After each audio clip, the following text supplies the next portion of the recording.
The Jake Asman Show will begin shortly. Thanks to all these great Patreon members who help support the show. Get your super chats ready. Jake will be here in just a moment. If you love the New York Jets, this is the place to be.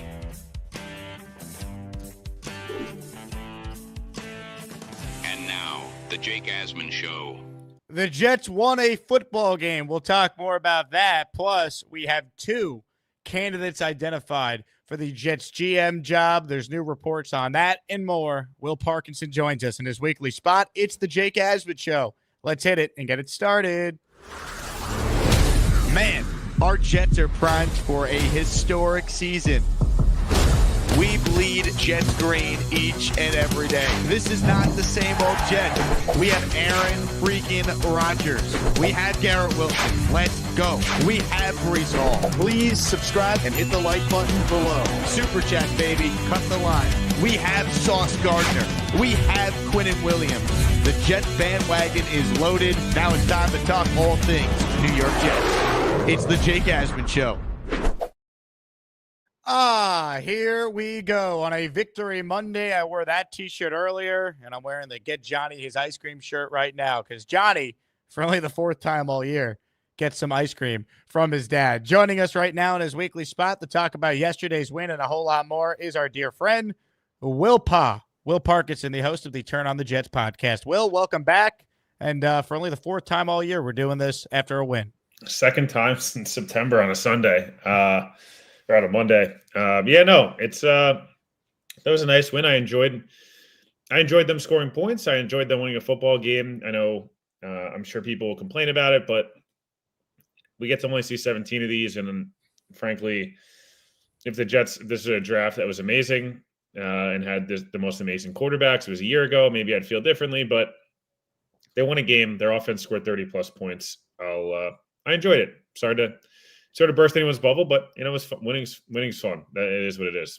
It's more fun than losing. And look, obviously, people will talk about the draft order and whatnot. My pushback to those people would be, they wouldn't gain any spots yesterday. Well, but also, who are you tanking for? Like, someone would have to tell me who the Jets are tanking for that you're so upset that they won this game, because you have no idea how the order is even going to shake out. I feel like this year compared to other years, it's not as top heavy where it's like these can't miss, top players. Like at this time a year ago, we knew who the two offensive tackles were in Joe Alt and Olu Fashanu. We knew about the three big time receivers that were coming out. We obviously knew about all the quarterbacks. This year, it feels like we have Shedeur Sanders and Cam Ward going 1 and 2 in whatever order. And then after that, you have the Heisman Trophy winner, Travis Hunter. And who knows? Like, I don't know the order after that. So I feel like for those upset about draft positioning, like, who are you tanking for? Like, this is not 2020 with Trevor Lawrence. And we see how that's worked out, by the way. But I don't understand fans that upset over the win. Yeah, I mean, last year we both, I think, wanted them to beat New England and weren't upset they beat beat Washington. And people were very upset. And the Jets ended up with a guy who,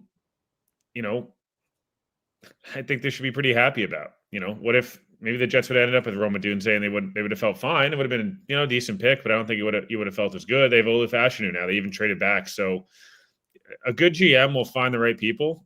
A bad GM won't. Consistently. And I guess the Jets as an organization made the right pick last year in a similar situation, shockingly. And I don't know. To get upset at wins it right now, to me, it just feels kind of like it. Like, I don't know. I feel like you're rooting. I don't know. I just really don't get it. Like, I don't know. I get it. Maybe if you want to, if you mentioned, like, if the Jets were realistically getting the third overall pick, and maybe there was an avenue, maybe there wasn't, and it's kind of hard to tell, then maybe, and they really needed Travis Hunter, which anyone needs Travis Hunter. He's an amazing player, but I don't know. Jake, I don't really, like, I saw a tweet that I was like, I can't, like, imagine getting excited about that Rodgers to Devontae 71-yarder to take the lead. And it was like, what's the point of watching football if you're going to watch and, like, even if your team sucks, like, I get it, man. It's like, it still looks cool. Like, I thought it was still like a cool play. Like, I don't know. I thought it was fun. It's like, it's like, I don't know. Like, I just don't get it. Maybe Jake, we just see them lose too much. And frankly, breaking news, how you root, the Jets really don't give a shit. They're going to play how they're going to play. So I'd rather just enjoy the win. It is what it is. And the Jets should be able to find a good player. They're not going to go undefeated the rest of the year. They may win one, maybe two more. Enjoy it. They scored points. If they would have won this game 12-10, maybe I would have understood it. But Sauce Gardner's a game-clinching interception. They score 30-plus points. Like, that stuff's at least cool. At least it's a fun watch, right? Like, that's not the Steelers game or the Dolphins game from 2020 or 2019 where it was like, what are we doing here? This was at least a fun game. I thought it was at least I did. I don't know. I enjoyed watching the Jets score touchdowns. Yeah, I mean, watching two Hall of Famers at the height of their powers, at least for a day yesterday, is fun. I don't care, what type of fan you are. You had to have enjoyed watching elite quarterback play and elite wide receiver play, even if it is against a bad football team, which we understand the Jaguars are. So I'm right there with you, Will. Now, as far as Aaron Rodgers goes, because you and I have talked about this a lot, and it felt like after the Seahawks game, there would be no way he'd be back. But I think even if you're anti-Rodgers being here next year, you'd have to acknowledge the last 2 weeks he's looked healthy. He's played really well, like not just like competent. He's played at a high level. Your thoughts on Rodgers and the path for him to potentially be here next season? Yeah, so I still think it's more likely than not he's gone. I just think it's not just play out on the field. I think does it make sense for a new head coach and new GM? Does it make sense for Rodgers? Does he want to be here? Does it make sense from a salary cap perspective? All these different things, right? There's a million different avenues for sure. I made the case for a while that I thought he was the best bridge option, next year. And if he can be healthy for even 40% more of the season, without we at least can move a little bit. Like, look, we see how much better this offense just looks when Rodgers runs the right plays. He has the chemistry with Devontae, and maybe, obviously it's optimistic. You would hope you'd be able to fix some of the defensive stuff and new coach and they're able to fix these different things. And maybe they would be 8-6 or 9-5 right now. Maybe even not. Like, I'm not talking anything crazy. Like, they'd be maybe they're the Broncos right now. I still think it's unlikely he's here, but if Rodgers continues to play the way he's playing, I don't know. It's at least a conversation, right? Like, my question is, if there was a better option out there, we'd all just be like, see ya. But 100%. The problem is picking higher in the draft, or there's even if multiple they were quarterbacks coming out, like there's no clear. This class sucks at quarterback, and like even a lot of the guys like in Alar or Nussmeier, these guys that I was like, they'd be a really nice top of day 2 developmental guys, or even trading back into round 1, so you have the extra, the 5th-year option. These guys make sense. They're not getting Shador, and they're not getting Cam Ward. And even those guys have major questions. Like, there's an argument they could have been QB7 and QB8 in last year's first round, right? So it's not a super, and even the free agent options, like the best options are probably going to be Geno and Sam. And I'd love to bring either of them back. But I don't see it happening. So I don't know. You get into that, like, Tyrod, one moment. Bless you. Wow, sorry. That Tyrod Taylor, Justin Fields, Sam Howell sweepstakes, and it's like it starts to look a little more appealing to have Aaron. I still don't.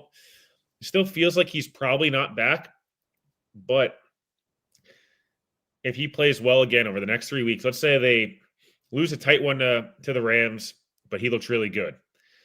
They put up a good fight against Buffalo, and they lose 34-20, but like the offense is moving the ball and they look decent.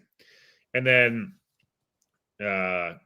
maybe against the Dolphins, he looks good again, similar to the way he did at home. And they win. I don't know. They win one of the 3, but like he looks really good in at least 2 of the 3 games, if not all 3. At least it's a conversation where you go, oh, okay, here's what it looks like. I still am drafting a quarterback. Rodgers is, getting no influence in the hiring process. I would only bring him back if the new head coach and new GM were on board with it. But if it means they get Mike Vrabel and, I don't know, Mike Greenberg, and they say, hey, we want Rodgers for a year, and they talk him into it, is it at least like worth – I think you have to be open to it. I just don't know if that's going to be the case, right? Like, we don't know. And I don't think any of us have any idea what Mike Vrabel truly feels if he got the Jets job on Aaron Rodgers, or what Liam Cohen really truly feels. But again, if he looks really good down the stretch, and it's like, wow, like as the season went on, he got better because he got healthier and he got more comfortable post Achilles. And yeah, it's towards the end of the year, but like, it's I don't know. To me feels like, it feels like it's at least an opportunity. Cam and Shador, by the way, for the Street Evangelist, what quarterbacks were Cam and Shador better than in the first round last year? I'm just curious. I'm just curious, like based on college tape, not their name, not because Shador is like and Cam are like fun, but like what quarterbacks would have gone higher than? Drake May, who went 3rd overall and is going to might be in Rookie of the Year. I don't know if I agree with that. Again, I don't think Cam and Shador are bad prospects. I don't think they're the guys that like you're going to be killing yourself over making, maybe Bo Nix, but then again, I don't know. Jake, I don't think if I went back, like that doesn't really, I don't know. I don't agree with that, but Well, the whole premise though is for those who are upset with the win, it's like you weren't going to get one of the top 2 quarterbacks anyway. Have you watched the Giants play football? Have you watched the Raiders play football? And it's not a draft where there's probably going to be multiple quarterbacks that are going in the first round. One of the guys who might skyrocket up draft boards, the kid from Penn State, Drew Aller, is going back to school. So there goes that option. So to me, it is what it is. Win games. A good GM can find talent no matter where they're picking. And that's kind of where I want to go next with our conversation. Before we do that, though, we are doing a sale for 24 hours on all merch. JakeAsman.com, 15% off when you use promo code JETSWIN. So take full advantage. Everything in the store, 15% off, promo code JETSWIN at checkout. Bunch of you bought merch today, so thank you very much for supporting the show. And as promised, we're doing 2 raffles on this show. I got 2 Rodgers jerseys I'm going to give away and items from the merch store. I'm going to save the Super Bowl 3 photo and pair that up with the Jets surfboard, which will be a part of our next raffle in the future. But I got a throwback Rodgers jersey and a regular home white Rodgers jersey that we will be giving away a bit later on in the show. And for those curious, yes, it has finally arrived. The fishbowl will be used for one of the giveaways, the bucket of champions for the other. So 2 raffles coming up. And for everyone who gives some membership all month long, you get a raffle ticket with your name on it. You'll be entered for the next one for the surfboard and the Super Bowl 3 photo coming up. So a little housekeeping there before we get to some news that transpired over the weekend. Will, this came yesterday. We'll start with the GM candidates. What did you make of the story from Schefter that the Jets will speak with John Robinson and ESPN's Louis Riddick for their GM job? Yeah, I mean, it certainly wasn't like, it didn't make you want to Boy Green Bazunga, everywhere, obviously. But listen, I think John Robinson had some nice moments in Tennessee. Obviously, it worked well. Boy Green Bazunga. Worked well with Vrabel in the beginning. Had a really nice streak, I think 17, 18, 19 drafting, and they made some really nice moves. They were really good that 4 or 5 year stretch. Never was able to really find the right quarterback, and they obviously started to miss there with the Wilson pick, the Treylon Burks, and the trade kind of broke him and Vrabel's relationship. Obviously, trading AJ Brown, and it kind of all went downhill from there. Was fired after the year, and so Robinson's not a bad guy to talk to. I'm not like please hire him, but I'm also like I'm open to the idea. I think he's better than Ryan Grigson and like some of these other guys. Look, he's a guy that's unemployed at the moment, so they can talk to him whenever. And I think it's just kind of feeling out the candidates, trying to get some, start interviewing, right? And just feel your way through some of the candidates that are lower on your list. The Louis Riddick one, I was surprised that high people were on it. I don't really get it. Like, he hasn't been in a front office in a very long time. He's been on TV for a long time. And I don't know, Jake. I'm just a little perplexed by that one. I understand why they're interviewing him. I get it. We understand how the business works, and Mike works alongside, Louis every day, and he's a guy that deserves maybe an interview, but he's interviewed at a couple other spots. Yeah, he has. The Texans job he interviewed for when I was down in Houston. We covered that. He story. hasn't. When's the last time 2000 what? He has not been in an NFL front office since 2013. And while he did a good job at points, you could argue, Jake, that's a really long time in front office. world to be out of it.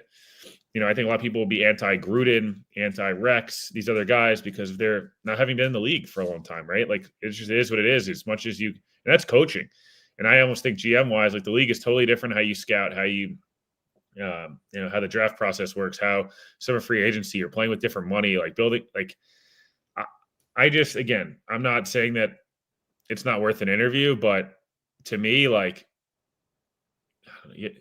Jake, 12 years is a really long time to be out of it day in, day out. And like, I don't know. Again, it's fine. I'm not mad or anything. It just, I don't really get a lot of people were like, yes, like, great interview, hire him. And it's like, I think it's because he does a good job on TV. He's serious. He's pretty harsh on the Jets. And I'm not saying that's a bad, like, they deserve it, but it's like, what are you going to hire somebody that 4 or 5 weeks ago was like, I can't stand the Jets? Like, I don't know. It doesn't scream Woody Johnson to me, but again, what do I know?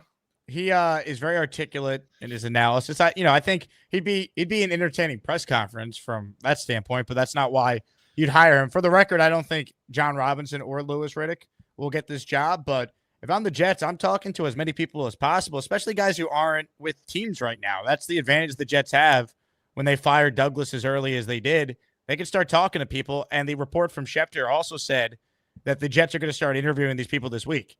So that's good. They should get ahead of it. They should interview coaches. Now's the time to interview Rex and Mangini and some of these, and Gruden and any of these other guys. Do it. Why not? Get out of the way. Do your favor. You look good. It's a nice thing to kind of, guys either had a relationship with or whatever, to extend an interview. I don't know, do that, but I would be really, I'd be pretty disappointed if the Jets, like, front office was Rex Ryan and Louis Riddick as their head coach GM partnership. Like, that would, Team ESPN. Yeah, like, I'm good on that one. I mean, again, we'll see, but I'm personally good on that.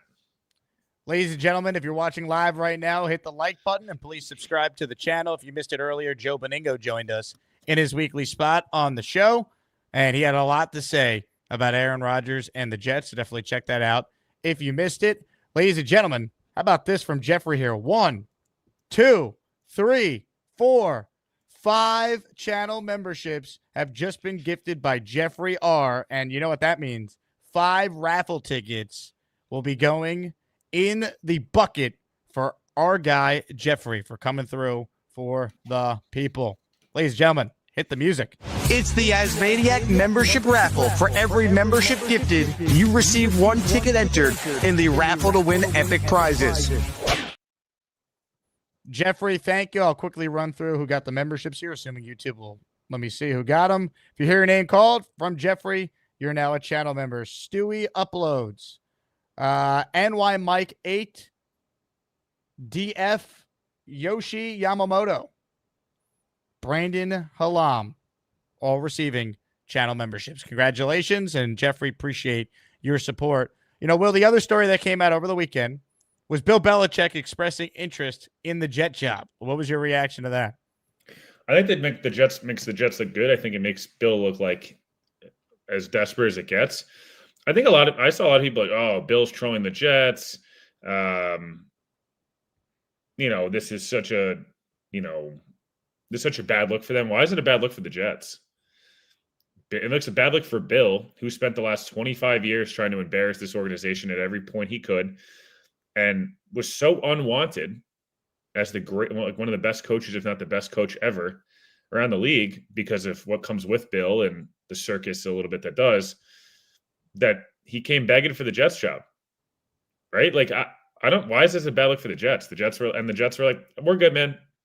And I don't blame him. If you told me it was just going to be Bill Belichick, the coach, and he was just going to be him, and he was going to hire a good staff, and he was going to establish an identity of this team, and like, sure, like, I would have been intrigued that you could have convinced me that, like, that could be a good idea, but that's not what it is, right? It's Bill's coming in. He wants to do things his way. And again, I don't blame him, but I don't know, Jets fans, would you have wanted to see Matt Patricia as your defensive coordinator, Josh McDaniels as your OC, and Joe Judge as your special teams coach? Because that's exactly what would have happened. And it would have been slowly but surely. Everyone got mad at Rodgers for having too much control. Well, wait till you see what Bill would have had. to me, I think the Jets wanted this out there to make it look like it's an appealing job for the Jets. I think Jets wanted this out there to shove it to Bill once because he's been doing it nonstop all year on TV, every opportunity he gets to trash this organization. So, I don't blame them for not interviewing him. I think the game, while I don't know it's officially passed him by, I do think that it's closer to that than it is for him being the peak early 2000s Belichick where, defensively and the way he could motivate, he could carry a Tom Brady to Super Bowl. Obviously, Tom carried him a little bit more later on, but yeah, I didn't think this was a bad look for the Jets. I didn't get that impression, Jake. I saw a lot of tweets about that, and I frankly am a little unsure why it would be a bad look that the Jets said no to a guy who is 73 and wants total control of the organization. Well, I mean, look, if Bill Belichick was 50, I think it's a different conversation. But because of his age, because he's going to want full control. He was 50 and he told Woody Johnson to F himself in a press conference. It's a complete non-starter, first and foremost, because his record without Brady speaks for itself. And also, if I was Woody Johnson, I would have hired him for 24 hours and then fired him. Go screw. I don't want anything to do with Bill Belichick. I think he is at this point a fraud of a coach. I do not think he'd be a good fit for where this team is headed. And then the other thing is, it does make the Jets look good. That here's the guy who's considered to be the greatest coach of all time. He wants the job. He would take this job. People are saying no one would want this job. Or here's Bill Belichick who would want this job. And also, if this job is so bad, why would he want this job? So I think it makes the Jets look good. And it also makes Bill look desperate. So he looks bad in the process, that no one in the NFL seemingly was going to give him an opportunity. And from what I understand about this, doing some digging, the Jets didn't say, hey, we're not hiring you. They just basically said, you have a chance to interview like everyone else. We're still early on in the process. And then Bill's like, well, I don't want the embarrassment of getting shut out again. So I'm just going to go to Carolina before I could not get any job and look bad for the second year in a row that I'm getting shut out of any opportunity. Definition of you can't fire me, I quit. Yep, exactly. Literally the definition of that. So we'll see you later, Bill. I applaud Woody Johnson for not even this. I understand though, like, oh, how could the Jets turn their nose up? I don't know, man. Like, it's very easy. What's his record without Tom Brady? I just don't see it that way. 84 and 103 without Brady. And like the floor probably would have been decently high, but what if Bill's only around for 2 years and wants to coach for 2 years just to break the wins record and then he's gone? Like, wouldn't you rather potentially hire a Liam Cohen, a Mike Vrabel, a Jesse Minter, or even an Aaron Glenn, whoever it may be, and Brian Flores like could be your coach for 6, 7, 8, 9 years and something like that? I don't know. Like, it's F that. Get a hamburger. What am I getting over? I'm agreeing with you. What? Get over it, please. But like you're very feisty today, Will. I thought you'd be in a better mood. I am in a good mood, but I'm annoyed that like people are like dug in so hard and like all day my timeline's like Rodgers actually sucks. And I'm like, what, like, how does that take from yesterday? Like, just enjoy one game. And it's like, it's, if anything, it's frustration that we didn't see it more. I just confused why Hamburger said get over it when he was agreeing with what I was saying. I just want to know. That's all. I'm just trying to get into people's minds a little bit. Hamburger, call in and explain yourself. I don't want Bill here. That's what? Bro, respectfully, how is that your takeaway from what I said? I just spent 8 minutes saying how I'm happy the Jets told Bill to go scratch. But okay. Kind of sounds like Michael K is, going to be off the air for a couple weeks, so we need someone to get sensitive about comments. So, why are you talking about my coworker that way? Listen, he's moving to early afternoon draft. Ladies and gentlemen, sports fans of all ages, welcome to the event of the year, the moment you've all been waiting for. This is the Asmaniac Rumble. Hey, I'm confused. Yeah, I can hear you. I'm just confused, bro. Okay, good. No, because listen, my daughter's going in and out. You wanted Bill to take the interview? Is that what? Is that what you're saying? I was. Him to take the interview? I'm happy. I'm happy the Jets told him to F off. Okay. Yeah. Like for me, I didn't want him in the door. I don't want him sniffing the building. Like, I absolutely hate him, and I think that what he did was just to ring the bell to say, oh, hey, I want the Jets job, and then go and take a college job and say, F those Jets. Yeah, that's what I'm saying. I'm happy they beat him to it. Okay, all right. Yeah, no, I was going to say, I knew we're good then. Yeah, that's why I knew. That's why I knew. I can't even believe it. Thank you, John. I can't even believe it. Heyman blocked me on Twitter for me calling him out for a similar thing like 3 years ago, but pretty hilarious. What are we doing here, Hamburger? You're not listening to the show. All right, you got your daughter, you're driving, and you're coming after Will Parkinson. It's a little miscommunication. I'm glad we settled it, but I just was like, I don't want to be misquoted here. I'm happy. I'm happy the Jets. I thought it was a good look for the Jets, to be honest. I think this job is attractive. I really do. I mean, I watched Olu Fashanu play yesterday, and I watched Joe Tippmann play, and ABT, and John Simpson. 4 of your 5 starters on the offensive line are age 27 or younger under contract. You and I have both said we'd bring back Morgan Moses on a 1-year deal. You have Garrett. You have Brees. You have Braylon Allen and Isaiah Davis. Defensively, we know there's still some really good players there. Like, you can't tell me with the right coach and competent quarterback play, they're not competitive next year. Sure, you need to find your long-term quarterback answer, but that goes back to what we were talking about with the Aaron Rodgers scenario of him coming back as the bridge, and you had Devontae in that scenario too, and you could still draft someone behind them, and you cannot tell me with Mike Vrabel this team is not competing for a playoff spot next year. I don't believe it. Yeah, I think at worst they're like 8-6 right now. Probably at best they may have been 10-4 or something like that. If you factor in some of the injuries, the way the defense is played, some of those different things, some of the injuries, like not taking that stuff away, just clock management wise, and just like preparedness to play. I will say under Ulbrich, like they have been prepared to play every week. Like that hasn't been the issue. Like Saleh, I feel like was the opposite. But the game execution stuff has been so horrible. Like even yesterday, Schlereth and I think Chris Myers, whoever was doing the game, I mean, they were horrendous. Like it was just complaining for like 4 quarters. It was Mark Schlereth like has some gripe with the Jets. I'm not really sure of it.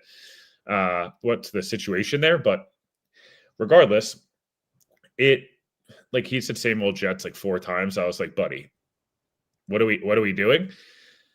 But it was pretty obvious that like, and Rodgers is like, well, we're 3-10, like who cares? And again, I do understand that a little bit of like F it, and they maybe didn't trust the field goal unit, or they didn't trust the defense to stop them from getting a field goal, whatever it may have been. But you could have Rodgers' comments there make Ulbrich look like a bigger fool than he was, because Ulbrich's rationale was he wanted to put the nail in the coffin by scoring a touchdown there. Well, guess what? You actually opened the coffin, Undertaker style, and I'll throw this out there. If you were going to score a touchdown, then the move would have been you kneel it twice, then score the touchdown, so you at least at the bare minimum make them burn their timeouts if you're not going to take the clock all the way down and kick a chip shot field goal. If you were going to score a touchdown, the execution at the end there is another example why Jeff Ulbrich will not be the head coach after these final 3 games. Yeah, it's like it's just so many – there's just so many situations that happened in this year under Saleh and Ulbrich that have just been horrible at the end of games specifically. Under Saleh, it felt like they'd start slow and finish better. Under Ulbrich, it feels like they start great for 3 quarters, and then the 4th quarter they collapse. It was nice just yesterday to see them like, I don't know, people are worried about Garrett requesting a trade, stuff like that, and I don't think that's the case, but I don't know. I'm happy for Garrett and Sauce and some of these young guys to like get a win. I do think money talks at the end of the day, but I also think like these guys don't want to lose, and like, as much as it's hard to conceptualize, because I understand it, it's easy. It's like to think everything's in a Madden simulator where like, who cares? We'll just tank. Players don't think that way, and neither do coaches. I don't. They're just not going to tank because like people want a better pick, and I know it's frustrating, and I get it and whatever. But yeah, I don't know. I'm happy they won, and at the end of the game, that was pretty dumb, obviously, but it worked out, and I'm glad that Sauce was able to get an interception there. Maybe he can get 1 or 2 more before the end of the year. And like, you're feeling good about Sauce again going into. I thought he played well yesterday. I know some folks that are more, Jets media people or whatever were like, oh, there's such a lazy 4th down or on the 3rd down play in that red zone. Like, I don't think it was lazy at all. I was weird a third string tight end got that call, to be honest with you. I thought Sauce tackled well. He's tackled much better since the bye. I thought he's showed more effort. I think he's back to a little bit being the player he was. I'd like to see better Sauce coaching, man. He just needs better coaching. That's it. Well, I just want it's a locker room that's going to hold these guys accountable. But yeah, I don't know. Jake, I said this last week, and I still feel this way. I feel better about this roster. I feel better about going into 25 the way they've played majority of the season because of knowing like really good coaching or even just league average level coaching. Their records maybe not flipped, but it's damn near close to it. Just again on like simple anything, like just like a semblance of a pulse at the end of games. They'd be maybe 8-6, 9-5, whatever it be, and yeah, they'll have some cap space. As much as it's crazy to say that, they'll be able to kind of fix some of the stuff at defensive line and whatever, and maybe they'll be in a decent spot. I'm not saying they'll be contenders next year. I have no idea. I don't think any of us have any idea, but I'm definitely not looking at this as like look at the 4-10 teams, 3-11, like the rest of the bad teams in the NFL.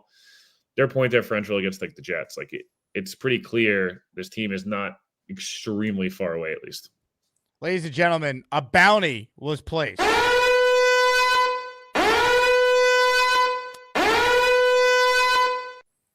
A fellow by the name of Boris, a.k.a. FM, has been spamming the chat with nonsense such as quarterbacks are very valuable, especially young ones with upside. Trade Sauce in a second for Will Levis or Malik Willis and take this team to the next level. A second-round pick for Will Levis? Correct. So Purple Belt Mike wrote in, Jake, how many memberships to shadow around Boris? To which I wrote 5. And Purple Belt Mike just came through for the people with 5 channel memberships. Ladies and gentlemen, first, let's thank Mike for this. Show me the money. Show me the money! Money, money, money. I can't get over that. That's the worst trade proposal I've ever heard. Well, it's a troll by the great FM, who's not great. He's actually a bum. And here's what we do with bums. We send them far, far away. Into the shadow realm you go. Give yourselves a pat on the back. Y'all got on your knees and prayed on Mims's downfall. Clap it up, weirdos. Had to be done. If you hear your name called, you're a channel member. Thanks to Purple Belt Mike, Barbarossa, Lawrence Yance, Bob P, Sunny85, and Internet Memes, all receiving channel memberships. Those raffle tickets, by the way, Mike, will go towards the next raffle, which we'll do the Super Bowl 3 photo. We got the surfboard to raffle off as well. We will do the 2 Rodgers jerseys coming up here in just a little bit. Comments, questions, super chats for Will. Before we say goodbye, let's get to a couple of these here. Big Will writes in, after playing 20 years one way, your style becomes a habit. How hard is it going to be for Rodgers to break from this? I think Will's asking about, if you bring in a new staff, Rodgers has said he'd be open to learning a new system. It wouldn't be a deal breaker for him, was his exact quote. How would that work? Do you buy the idea that Rodgers could be here with, a modern offensive scheme? Yeah, we saw him win 2 MVPs in Green Bay with it, so I don't think it's like unreasonable. I do think there may be some bumps and bruises, just like with anybody early on, but you hope you fix the defense enough in the offseason, get guys healthy, plus scheme change, plus fix some pieces, obviously the Kinlaws and Clemens of the world, et cetera. And you can kind of have your defense early on in the year play at a level that the offense needs to score 20 early on. And then as he gets, you get more, settled in the system, similar to what happened that first year in Green Bay, all of a sudden you're putting up, 20, 25 to 30 points a game. So I don't think it's unreasonable to ask him to do it. But I think the coach, whoever it would be, would come in having an idea, hey, Rodgers could run my system. I don't think whoever the coach would be would come in saying, Rodgers is really going to struggle here. I don't think they would take that challenge on. It's not worth it. This comment here is destined to go to Stupid Town. Cashmere Black says Reddick is only being drafted because of DEI nonsense in the NFL. First off, it's Louis Riddick. He's being interviewed, not being drafted. This comment is too dumb to even comment on further. We will see you later. Listen to yourself. You sound demented. Just go away, please. I can't stand it anymore. God. Wow, we got a lot of dumb comments. Native New Yorker says, Jake, you're a fool to want Gruden over Belichick. I don't want either, so I don't know where you got this from. I never said I'd want Gruden over Belichick. Neither one is my preference. I would probably value Gruden if I had to pick because he wouldn't maybe want full control of everything and is an offensive guy and a lot younger, but I don't want either. The number one guy I want, and I've been saying for months already, is Mike Vrabel. See ya. Yo! Hold up! Time out! Time out! Y'all take a chill. You need to cool that shit out. Big fella writes in, I'm just happy we gave Belichick his final L. That is true. The Jets did hand Bill Belichick his final loss in the NFL. Yeah, that it might be worth it. It sent him right to the ACC. So, yeah, bye-bye, buddy. Austrian Jets fan checks in. Dorsey and Vrabel. Will, how would you feel about a John Dorsey, Mike Vrabel-led leadership team? Wouldn't hate it. It's not my first choice in terms of Dorsey, just because, third time around, what's that going to look like? But I'm certainly open to it. It's one of those, not mad. Wouldn't be like, oh my God. But I also would be like, yeah. I mean, it comes with Vrabel and, maybe Dorsey's able to bring in an assistant GM that he can groom to replace him at some point. I'm open to it. I'd certainly like that pairing a lot better than John Robinson and, I don't know, John Robinson, Anthony Becht, or Louis Riddick and Rex Ryan. That's certainly a better option. This is a great super chat here from Peter Castro, and I speak fluent Castro, so I understand what he's writing here. All Dace need is real coaching to hands and never turn around. What he's saying is all Sauce needs is real coaching, and he'll turn it around. How's that for translation? Did a good job. I think Sauce has been much better for a while now, but yeah, he's a two-time All-Pro, and I don't think that just goes away. I think new staff and things like that, he'll be on his P's and Q's trying to get paid next year. Hennessy checks in. Watch the third or fourth quarterback in the draft be the best out of all the prospects. People think they know and are proven wrong all the time. Can we get lucky, please? That's why, when people say it's a terrible quarterback class, I get it, but that wouldn't stop me if I'm the Jets and there's someone I like. Oh, no, I'm taking a quarterback. The Jets should be taking a quarterback every year in perpetuity until they find their guy. And then once they find their guy, they should be taking a day 3 dart throw that can be a long-term backup every year until they find it. Right. So good organizations do. Patriots used to take quarterbacks. They took Jimmy G on day 2.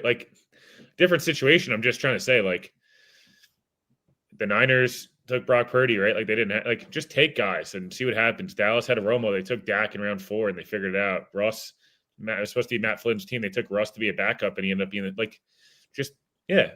take your shots. In today's NFL, you just got to hit on one. Do I know my guys or what? Peter Castro. Very good, Jake. Incredible. Peter, thank you for the super chat. If you ever want to send another Alan Lazard special, feel free. Doug checks in. I'm a Duke fan. I think they smoke UNC next year. F Bill Belichick. I'll tell you what. I will be actively rooting against North Carolina football now. Yeah, the Jets have a nice little pipeline with Duke. They've had some good players. Well, not all good players, but they've had some Duke guys. I think we'll all be kind of on the Duke bandwagon next year. Henny writes in, I'm starting to like Jackson Dart. Thoughts on him? Not opposed, but depends where. The Florida game was really concerning. I know it's one game, but it's he's got a lot of talent for sure, and he has been successful in college. And he's got that attitude and moxie, and maybe you could develop him. But he's under a damn good offensive coach in college right now. And while there is you do see some nice stuff. Florida game, they needed a touchdown against the Florida team that has played much better at the end of the year, but has overall not been a good team. And threw 3 picks in 2 drives. One of them got called back and threw a pick right after that. And it was just ugh. Just gave me too much Zach type of vibe, but I'm not opposed to it, especially if he wants to be your developmental guy and maybe you can get the best out of him. But I'm not taking him at 8 overall. Maybe in round 2 or 3 or 4, depending on how I feel, how his draft process goes. Jet Life writes in, I want AR back. F it. We need a bridge anyway. Yeah, I'm not opposed. Like I said, I'm not opposed to it. I'm only open to it, like anything, honestly, with this roster. If the new head coach and GM see it that way, they have to have full control over what's going on. And if that's the best football decision, they want that, I'll be on board. If they say it's because Woody wants him here, which, it's not going to be the case, but, if it's Chris Johnson wants him here and that's why he gets the job, or that's why he's still here, that would bother me, just from the aspect of, did you limit the candidate pool? How did you get to this spot? So, I'm open to it for sure. I still feel like it's more likely than not he's not here, but I understand why folks would want that. Again, let's let the last 3 games play out and kind of reevaluate from there. Will, plug yourself. What do you have coming up? TOJ Pod and me talking about yesterday's game that will be coming out, actually recording as soon as we wrap here. TOJ Talks, all 32, a bunch of stuff. We'll, it's got combine flights and Senior Bowl flights booked and some pro day flights. So we'll be on the move for sure. And looking forward to looking forward to having a lot more to talk about once this thing heats up a little bit. Well, appreciate it. Have a good one, man. Awesome. Thanks so much, man. Take care, guys. Hamburger, have a good day, buddy. Will Parkinson, check it in. Weekly spot on the show. Hit the like button. We're presented today by Hugo House. The hat I'm wearing, get the same one, 15% off right now, plus all the other hats they have on sale. Promo code Asman at checkout. Buy one hat, 15% off. Your second hat, 30% off with that code. So get yourself a Hugo House hat. HUEGA house.com. Promo code Asman at checkout, and you will save 15% with one hat, 30% with your second. Shout out to Hugo House for being a part of our show. Ladies and gentlemen, I think it's time for a giveaway. I think it is time to raffle off not 1, but 2 Aaron Rodgers Jet jerseys. And isn't it nice to be doing this after a big-time performance? Imagine they lost and he sucked. That would not be great. But they won, so we can enjoy it for at least a day. It's the Asmaniac membership raffle. For every membership gifted, you receive 1 ticket entered in the raffle to win epic prizes. All right, since we had a ton of memberships flow over the weekend, this first one is everyone that was a part of the gifting of memberships through Saturday. This second one is everyone that was a part of just Saturday alone, where we gained a ton, and the post-game show last night. So hopefully people are able to follow how it worked. But I promise you, if you've gifted a membership, you are in some capacity for either the first jersey giveaway, which will be this one right here, or the second one, which is this Rodgers jersey, which is the Jets white jersey that they wore yesterday. So those are the 2 jerseys, the throwback and the white current Aaron Rodgers jersey. Here we go. We'll start with the throwback, as promised. We tap into the bucket here. I'm going to pick one lucky winner, and we'll find out who's going to get it. If you win, please contact me so I know where I'm sending it. And the first Rodgers jersey award winner is Jimmy. I just have Jimmy. So, Jimmy, I need your info because I don't know off the top of my head who Jimmy is. I do know that he became a channel member somewhat recently, so this is a pretty big pull because I don't think he had a ton of raffle tickets in there. So, Jimmy, you are the winner of the first Aaron Rodgers jersey. Congratulations, Jimmy. All right. So that's 1. Now we have another jersey to give away. I'm going to pull those names from the fishbowl right here. Ladies and gentlemen, the second jersey winner is Devin. Hey, that's awesome. Devin called the show yesterday, and he gifted 5 memberships. And there you go, Devin. You are the second winner right there. So, Devin, you're getting the second Rodgers jersey. Devin, I could send the info to. I already got it, but I'll check in with you offline, Devin, if you're not watching. So, shout out to Devin and shout out to Jimmy for winning the jerseys. But wait, there's more. Now what I'm going to do is I'm going to combine all the raffle tickets here. And we're going to pick some more winners, and we're going to give away some items from the merch store here because I promised a big-time giveaway. So here we go. If you hear your name called, item from the merch store. Listener Knob Craft. What's up, Knob? There you go, Knob. Knob's a part of our Discord. He is getting an item from the merch store. Let's do another winner right now. Listener Jets Johnny is getting an item from the merch store. Love that. And we'll do one more here. Here we go. Oh, Knob's in the chat. Great, Knob. Love that. Tell me what item you want. And our final raffle winner is listener Vinny L. That's Vinny. I think his last name is Luciano. So, Vinny, you're the final winner as well. So 5 winners there, the 2 big winners, the jerseys, and then the 3 people who won merch items. Next giveaway item will include the Super Bowl III photo, which I will send to you to frame to put in the man cave. And then the Jet surfboard, which I will be giving away. Cowabunga, dude. Thank you to listener John, who donated this a while ago to use for a future giveaway. These were originally going to be used at the watch parties, but the Jets sucked. So we couldn't do giveaways because after the Steelers game, we didn't do any more watch parties because we don't want to watch the games anymore. At least I couldn't get people to come to Manhattan to watch them. Oh, the pain. But anyway, thank you to everyone who gifted a membership. We're going to start getting names for the next one. And we're up to a great start here. RP is in for 5. It's the Asmaniac membership raffle. For every membership gifted, you receive 1 ticket entered in the raffle to win epic prizes. All right, here we go. If you hear your name called, you're a channel member, and RP in Connecticut's got 5 raffle tickets with his name on it. Josh Shadera, Owen Escalitico, Andrew Fialco, who will join us for the film review tomorrow, Brewing, and Pat Rich, all receiving channel memberships. How about that? Wait, there is more. The memberships are flowing. Season of giving. How about Mike with a 5 spot of channel memberships? Let's go, Mike. Here we go. South End Auto Detailing. Uh-oh, Bobby. Brian Glick, Mercy Fate, Garrett Loescher, and Rich all receiving channel memberships. So I love that. Mike, thank you. We will make sure we get you down for 5 for our next giveaway. I'm going to open up the Gusbuster hotline right now. But first, let me get to a few super chats. JT writes in, I like Aller. Smart for him to go back, though. I think if Aller has a good year at Penn State next year, he could play himself into the top 10. I don't know if he was guaranteed to be a first-round pick this year, so I understand why he went back. Charles Gorman in the house. Charles with an epic call earlier, and since Charles super chatted some goodness here, let's hit this for our guy Charles. Excuse me, I'm sorry, I burped. Hi, Jake. Good to see you again. Anyways, quick question: how long was John Dorsey the GM in Cleveland? I think he was there 3 or 4 years. Charles, I can look that up for you though. It's called Google. Have you ever heard of it? John Dorsey.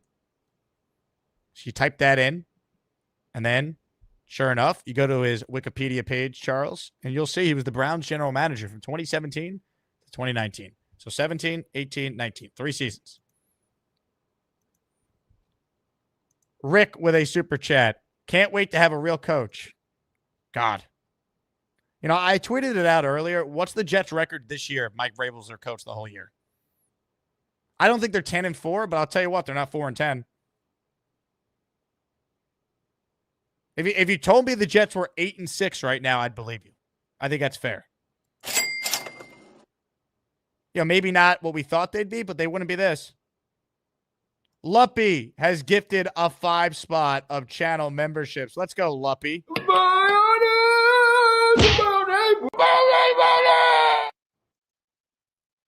5 names, courtesy of the Lupman. Tammy C., Stephen Dominic, Mr. McMoney, Paul Bruno, and Tony Formaggio are in for 5. Love that. Appreciate everyone who continues to gift memberships all month long. It's awesome. Let's open up the hotline now. Kyle Clifton, you're first up today on the afternoon stream. What's up, Kyle? What's going on, Jake? How are you? I'm good, man. How are you? Not too bad. I don't think there's any scenario in which we look bad with Belichick taking an interview with us. I think it's the other way around, 1,000%. Because of all the things he said about us over the years, all the adverse comments, the side swipes, the chip he has on the shoulder about the Jets. If he takes an interview with the Jets, he looks bad, period. Yeah, because here's an owner that he shat on every chance he can get, and now he's so desperate for a job, he's reaching out to see if he can get a job with that guy. Like, don't burn bridges. Like, that's a rule you learn in life all the time. Exactly right. I see 3 doors for next year for a quarterback. You have bring Rodgers back, right? And we know what kind of has to lead into that. GM, the coach have to want him. There has to be some resolution with the money. He has to want to be here, and we have to find out about it early, right? We can't have him, going back and forth and dithering about it. He's got to tell us, I want to be here, and this is what I'm willing to do.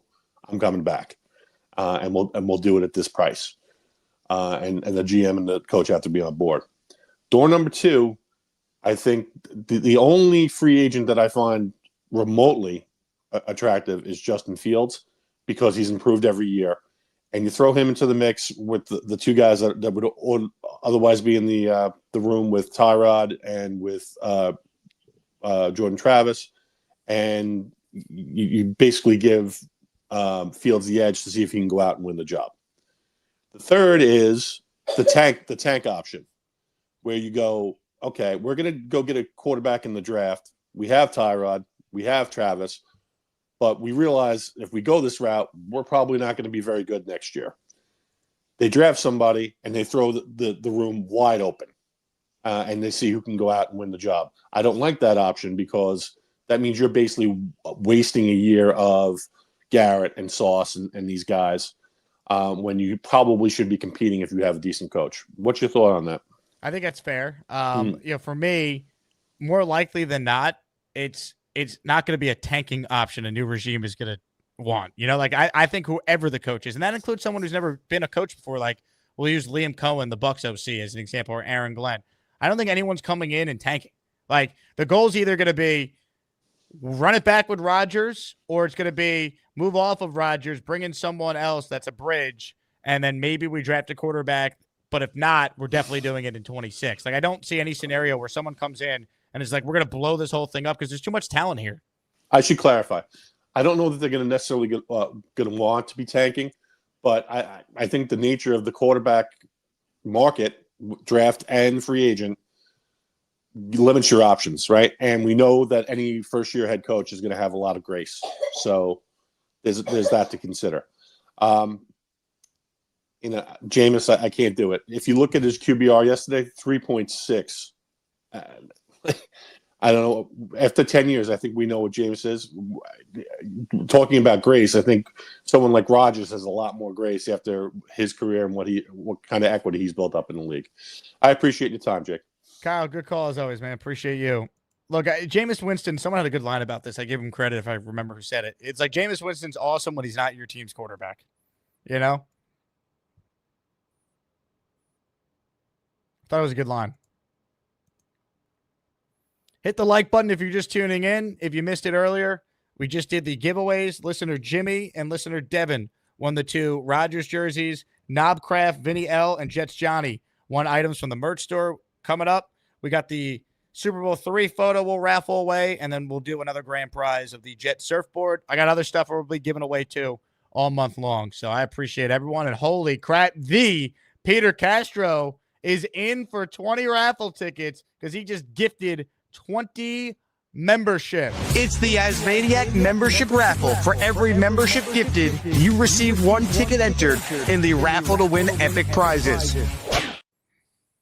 Ladies and gentlemen, Alan Lazard money is flowing out of Peter Castro right now. Wow, Peter, you're the best. Robert McNair, Morning Woody, Bill Gates, Carlos Marquez Jr., Sarah. There we go. Sarah was complaining she didn't get a membership recently. Now you have one, Sarah. Eric Greco, Boring Sober Guy, Big Islander fan, Mike Kopp, Emir Lambden, KB, Philip Rizak, Ocho Nueve, Jonathan Alvarez, D. Olden, Milan 650, Garrett MK. I can't read. Garrett's name just disappeared. Someone named Garrett got a membership. Mike D 109 Live, and God, this is so annoying. I don't know. Peter broke the chat. I think that was 20 though. Congrats to everyone who just got a membership. I forgot to make it rain with the sound effects, but I'm just fired up, man. Wow. Boom. Peter Castro, everybody. I appreciate you, Peter. You're the best. I'm glad I could speak fluent Castro. Henny with a super chat. Got what we thought we were getting from Corley. Yeah, I mean, good God, man. This is why I really want Devontae back with or without Rodgers. Who are the receivers next year if you don't have Devontae back?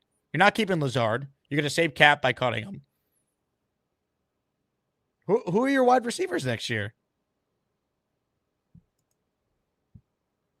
You need 2 of them.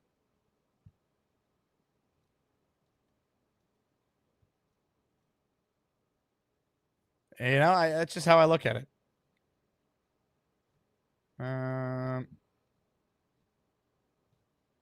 Ladies and gentlemen, let's say hello right now to Purple Belt Mike. Hey, Mike. Yeah, I'm putting a hit out. Uh-oh. Stupid ass trolls. You're gonna get sent to the Shadow Realm. Well, FM is already banned for life. That's before your time, Mike. So the second I saw him pop up, I knew who it was. So it was only a matter of time. I appreciate you taking care of it. Yeah, so I'm tired of that shit. What did he do the first time? I'm curious. He's just had every take under the sun that's awful. Oh yeah, like trade sauce from Malik Willis. Mm-hmm. Fucking moron. That's all I had to say. Language, Mike. Trolls. Bobby Midnight will yell at me if I don't hold you accountable. Get Bobby on. Is Bobby in the background? He might be. Throw him on. Ladies and gentlemen, joining us right now is... I didn't say anything. What's mine? Well, you got mad when people cursed, and you're like, yeah, they you let them curse and not me. So I just held Mike accountable. I didn't hear it. Sorry. I wanted to say hi, Bobby. What's up? Hi, Purple Belt Mike. Jake, look what came in. Let's see it. There it is. I told you. Oh, shit. That's from Nice. Felix. Yeah, Felix, thank you. Appreciate it. It doesn't fit me right now. Not yet, but that's motivation for you to lose some weight, though. Yeah, when I lose the weight in March, it should be fitting me quite There well. you go. I believe it's an XL. Yeah, I tried it on. It was too tight. Too tight. What do you think? Like what? 20 pounds and you're good? Oh, more. I want More more. to Put wear it the on right jersey? now, Bobby. Let's get an idea how far away. I you are. already put it on. It's tight. I'm not putting it on again. You think it will rip if you put it on again? Yeah, I tried it. I'm not putting it on again. I feel like you got to cut down on the butter. No. Yeah, butter. Nah, come on, dude. No, It's such a high no. fat content. No. No. So you're having a stick of butter for real a day? Yeah, I put it in the meat. I cook it with it. I don't eat it. I put it in the An meat. entire stick of butter? Yeah, but it tastes good. Yeah, it tastes good. Anything that tastes good doesn't mean it's good. I love candy. This shit ain't good for me, but I eat it. No, I don't eat candy. I eat butter. It's working good, though. I'm telling you, it's working good. Look, man, I turned the lights on so you could see me, man. Dude, don't do looks- that, man. Well- Talk to your doctor. Try that. All right? Don't take my word for it. Talk to the doctor. Well, I'm feeling a stick good. of with butter every day, bro. Your heart's gonna fucking my explode. feet is not killing me at all anymore. So I even Because take of the butter? Yes. I don't yes. think so. Yes, has been changed. I never took butter. It was killing me before I took the butter. Well, you gotta watch out for your heart. I take unsalted butter, not butter, salted. Wait, you're doing salted? Unsalted, not salt. Unsalted. At least it's unsalted. Yeah, it's But fine. You know what the best butter is? You know that the Irish butter? You ever Yeah, had that? Irish is good. Yeah. That Irish butter is banging. I do like Yeah. that. Yeah. But you can't do a daily stick of butter, man. No, I don't do a daily stick. When I cook with the meat, I do. I had cottage cheese the other day. I love cottage cheese. You gotta. Why don't for any dietary stuff? Why don't you actually talk to a doctor and let Yeah, a I'm nutritionist good. tell you what's up? I'm telling you, I lost weight since last week, so I'm not Yeah, gonna but take that much. all right, look, dude. When I was wrestling in high school, Yeah. right? Yeah. I would be eating paper for like 3 days straight. Paper. Paper and lettuce. Did I lose the 20 pounds in the week? Yeah, but I was depriving my body of nutrients. What do you mean Not paper? good. What do you mean Fucking paper? loose leaf paper, like school. I would eat paper. I would take paper and rip Are it you up. an Indigo? I would take lettuce and rip it up. I would mix it Yeah. together, and that I would eat so I can cut the weight to compete. Are you an Indigo? Indigo to people. Yeah, what we do in wrestling to cut weight is not good. So just because you lose weight doesn't necessarily mean it's good. Okay, well, You need the nutrients. You need the I'm a low fat diabetic content. too. I'm a diabetic too.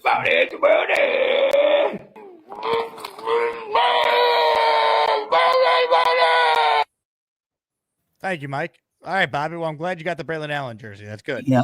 Now you got to lose some weight so it fits. Oh, it will in March. Trust me. I'll tell you. And like Metro Funny lost 40 pounds. So that was good. Having butter.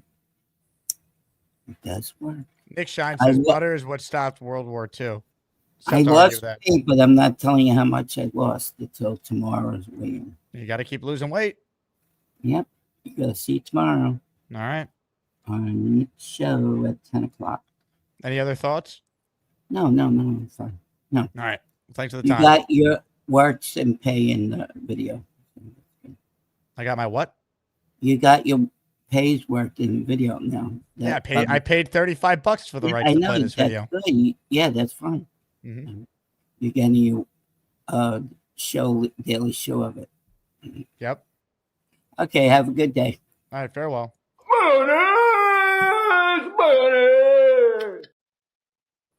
Thanks for the time, Bobby. Hit the like button if you're tuning in.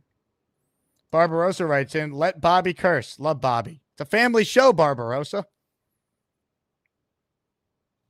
Man, this is what I'm talking about, though. Bobby's eating 7 sticks of butter a day because Gary told him it's good for him. Why don't we listen to doctors, not Gary? And you could say you're losing weight, Bobby. That's because you're moving and you're doing some other things. You lose even more weight if you cut back on the butter. All right, we got a Braylon Allen jersey for you to fit into. John writes in, Jake, you're playing a dangerous game. Bobby's going to be asking for money every time he comes on now. Well, he ain't going to get it. All right? If Bobby thinks we're paying him to come onto this show, he's out of his mind. That said, that video I felt was worth purchasing. It needed to be done. Ladies and gentlemen, more of your calls right now. If you're on hold, I promise we'll get to you soon. Team Curry's up next. What's up, Team Curry? What is going on, my brother Jake, man? It's been a minute since I called. Still repping them Jets. Man. And first and foremost, Belichick kick rocks, bro. Just kick rocks. I understand you're interested in us, but just kick rocks. To my man Bobby, listen, and Gary. Butter is nutritional. Lettuce is nutritional. They just have different nutritional values. Okay? So we can end this whole butter versus lettuce discussion and debate. They both have nutritional values. Bobby, like Jake said, go check a doctor, my man. Like, don't listen to somebody out here on YouTube telling you what to do with your diet. Do what your doctor's telling you to do and just keep pushing along, man, because what's going to happen is you're going to hit a plateau and there's not going to be enough sticks of butter that's going to get you past that plateau, my friend. And I love you, Bobby. I got my mug coming in from the Jake Asman store. I love that. I can't wait to get my coffee. So every day I'm going, I'm Bobby. That's my favorite. That's one of my favorite intros and stuff like that. But shout out to Bo for the membership. I haven't been on in a while, but I shouted him out when I got that membership. I appreciate you both for that. So today is just going to be a quick shout out to everybody. Caught Nick Shine yesterday, and I saw you, Mr. Bonesy, Gator, and Shine. It was my Fantastic Four. And I was in awe. So Nick Shine, I just subscribed. I saw you on Saturday on Jake's show, so I subscribed and all that. And just a quick point, if Woody Johnson's hiring me as the, next general manager and I bring in the head coach, if I'm bringing in Vrabel, I'm just telling them like this.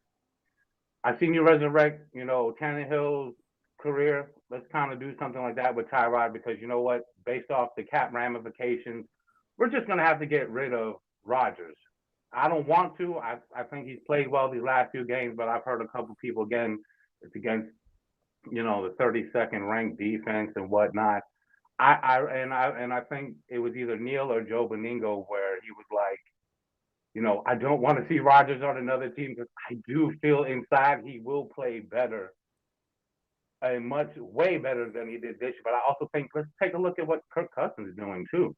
It's not like he's performing well too after the same type of injury. Yeah, So look, it's a hard thing to come back from. But here's the thing, right? We're gonna have the debate all week. This is what we do on this channel and what every Jet fan's talking about. The decision doesn't need to be made yet. If he plays well against a good Rams defense in Buffalo, right? If he finishes the year strong, then there's an argument to bring him back and you deal with the cap stuff. Maybe he would restructure. You bring Devontae back. Yeah. Like, you hire Mike Vrabel, he might say, Aaron's going to want to play for me. I want him. We're going to try and win this year. And then we'll draft someone on day 2 and we'll figure it out. Like, we don't know. There's too many factors we don't know right now to really have a definitive answer on what they should do or shouldn't do. There's way too many factors going on right now. And I think, and I think it's causing the stir with the Asmaniacs. And I think the Asmaniacs are just, I've seen the gauntlet with B-Mac, my brother B-Mac. I'm with you. You know what I'm saying? And I will say this, Lord forgive me. Allen does make a couple of good points here and there. Okay. However, he does fall off the cliff in the deep end with some of his, quarterback replacements. Sam Howell, like, how? How would you do that? Why would you want to do that? And, I just think we're too early in the stages to really, we're just throwing out opinions and what we think is going to happen. Because what's actually going to happen, then we can actually sit down at the family table and agree to disagree. Team Curry, great call, man. Keep calling back. Oh, one last thing. Yes, sir. The last time we spoke, you asked me about the chicken wing spot. I had to think about it. The best chicken wing spot, the best chicken wings I've ever had in Buffalo is from Solo Eats, Honey Cajun Country Fried Chicken. Gotta calm my freaky down when I get those. Gotta calm my freaky down. So I just wanted to leave on that. Jake, you are doing a great show. Shout out to Bo, Nick Shine, Gator, everybody, and all that stuff. All my Asmaniacs. It is what it is, and we just got to see that it's going to be a bright future for us no matter what happens. AR, coaches, managing stuff. JETS. Man, God bless Team Curry. Great call. Great call. Love the passion. Gets the show. Love it. Call back anytime, man. We gotta get you to be a regular.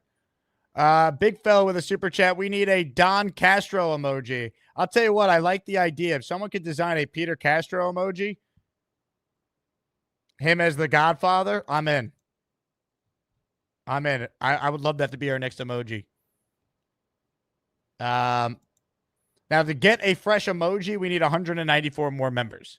I could replace an old emoji, though, if we get another 25 members, roughly.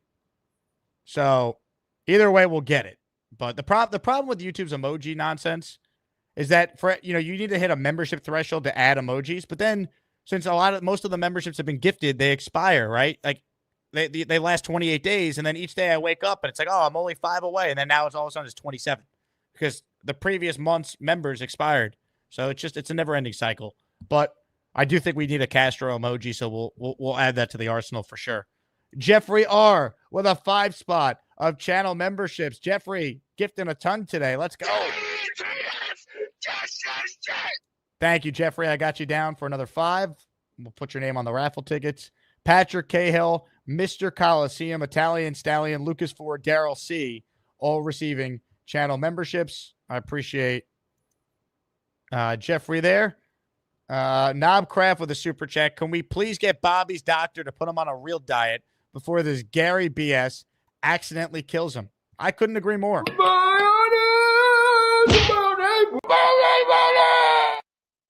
That's who's giving dieting advice to Bobby.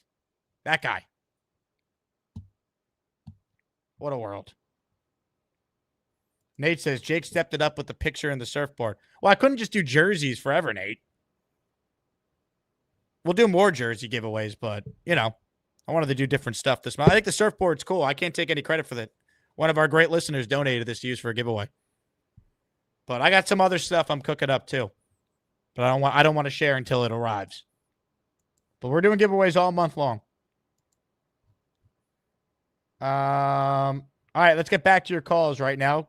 I'm sure this guy will have a take or two on Buttergate.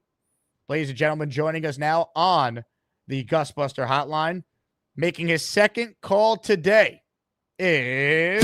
Hey, Charles! You'll never get my chicken soup recipe. Hey, Charles! I'm not saying that Lowski takes steroids. Give me some of it.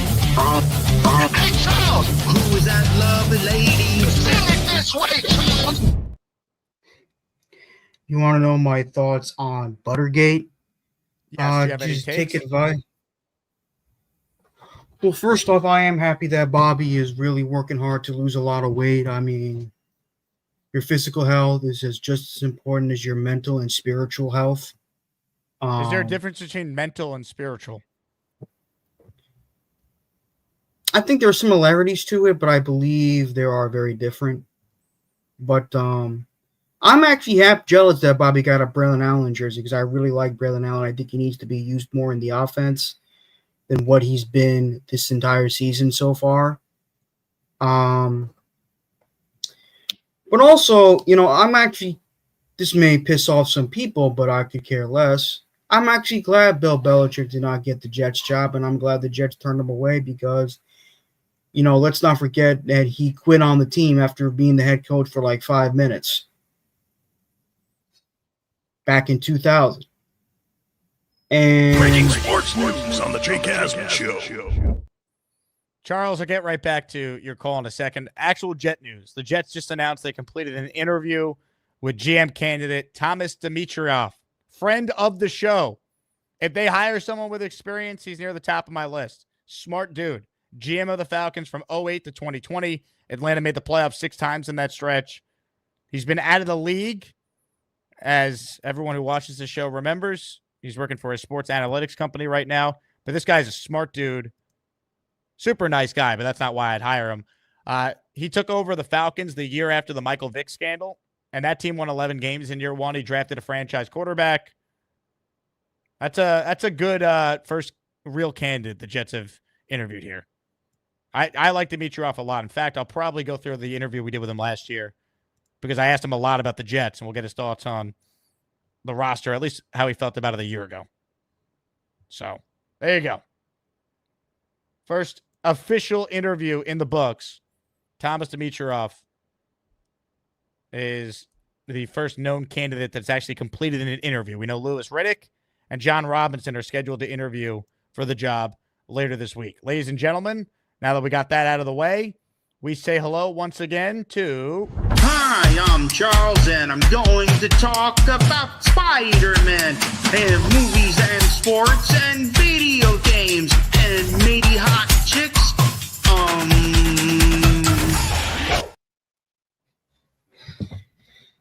Anyway, as I was saying, congratulations to Mr. Dimitroff for getting the interview.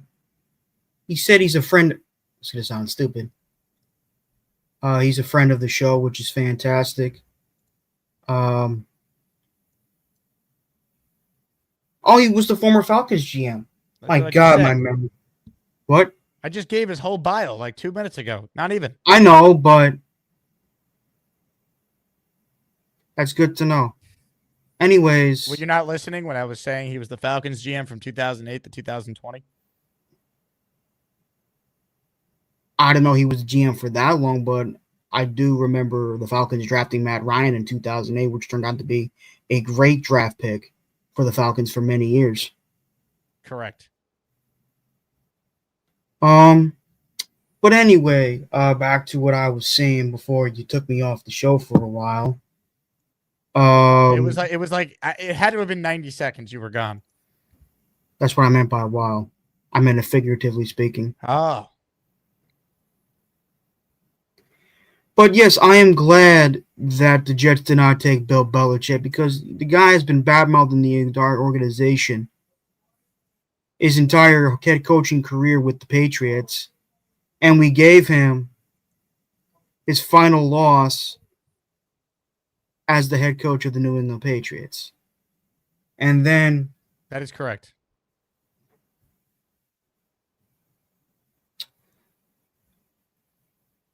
And it's freaking hilarious that he kept saying, he kept praising Robert Saleh for being this great head coach, yet he really wasn't.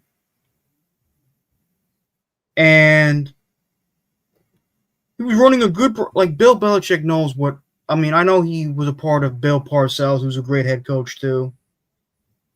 But let's take a look at the fact that a lot of Bill Belichick's proteges, with the exception of Mike Vrabel and Brian Flores. Never coached under Belichick. Vrabel shouldn't count. he did play for Belichick. Yeah, but there's a difference in coaching and playing. Yeah, you're right. Anyways, And the exception of Brian Flores, who recorded winning records his last 2 seasons as the Dolphins head coach before they moved on from him for Mike McDaniel. He proved to be a good head coach, in my opinion. Brian Flores is my number one guy, but I wouldn't mind Mike Vrabel. He did have some pretty good success with the Titans, but as you said before, Charles? What is your computer on right now? What is this angle of you here? my computer is a little bit messed up at the moment. So Normally we see more of your full body. There it is. Give us that Gorman body. Is this better? We need a little more lighting.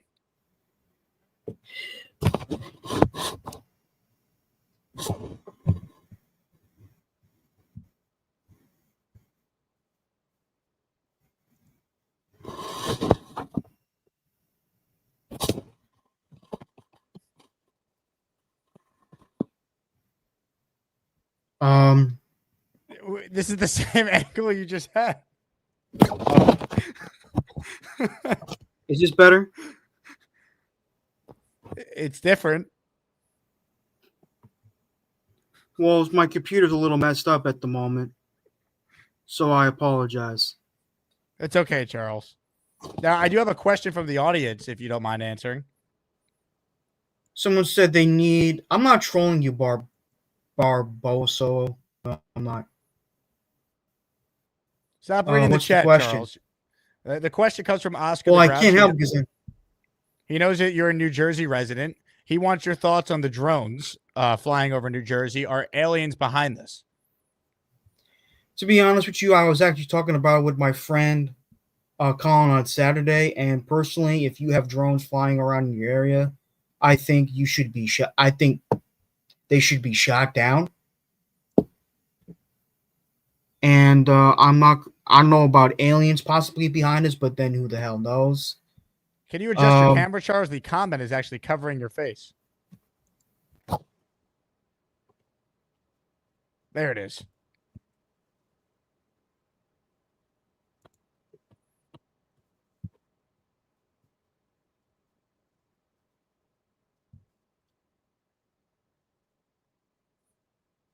I'm sorry.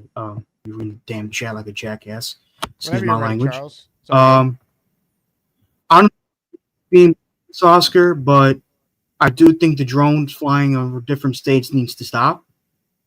But anyways, back to what I was saying in regards to Bill Belichick's proteges. Most of them have sucked. Basically, all Josh of them McDaniels. sucked. Well, except for Brian Flores, he wasn't too bad as a head coach, in my opinion. Yeah, I agree. I think Flores has been an outlier to this point. But if you think about it, I think I saw Josh McDaniels sucked. Eric Mangini sucked. There's been 28 Matt seasons. Patricia. Oh my God, that dude was a freaking joke. I'll just shut up. That dude was a It's your show. disgrace. That was an absolute disgrace of a hire by the Detroit Lions. Thank God for Dan Campbell. God, I hated that hire. Even though I'm not a Lions fan, that was a disgraceful hire. It was I always felt that Matt Patricia was a wannabe coach with the pencil out his ear, and to me, he was a fraud. He was a hack.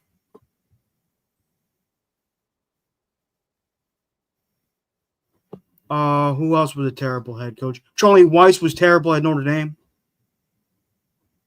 Even though he didn't coach in the pros, he was terrible at Notre Dame. Who else? Joe Judge, he was a massive disappointment.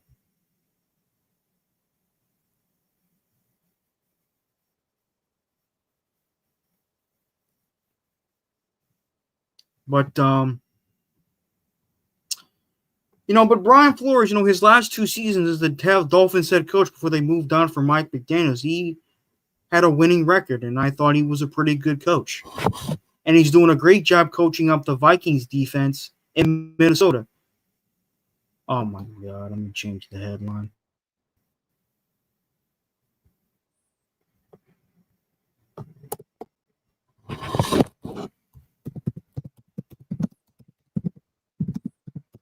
You got to fix the angle again. We're back to the one that doesn't work.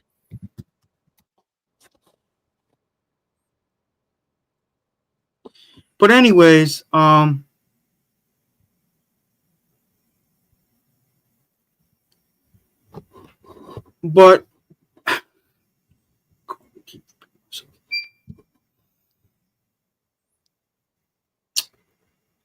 yeah, he may be first of all, the whole opinion statement of Bill Belichick being the greatest coach of all time, I strongly disagree about that. I think that title belongs to Vince Lombardi, but that, of course, is just how I feel. Some questions for Charles here. It is the Charles Gorman Show. Nick Shine wants to know, Charles, am I invited over for Christmas Day? That's a fake laugh. That wasn't genuine. That's even more fake. Cactus Johnny thinks Parcells is better than Belichick. Whoa. You're not going to answer Nick Shine? We'll see, Nick. I'll have to ask my parents about that, but we'll see. Wow. I can't. Also, shout out to Nick Shine. He gifted 2 memberships earlier. I was going to get to it, but then Charles called in. So, Nick, thank you. Kyle Clifton super chatted. Thrilled to have Gorman back. A Christmas miracle. I mean, Charles, I'm glad you called in. You have a chance of making the top 10 this month. Thank you. Oscar the Grouch asked me if white meat is better than dark meat. I like both, to be brutally honest. I don't discriminate when it comes to the meat, so if you get that joke, I understand. Juju says, is this a sketch? No, this is Charles Gorman. Wrong verb. A lot of the Packers were playing against some really good teams during those days. Ryan writes in, how does Charles feel about Rex?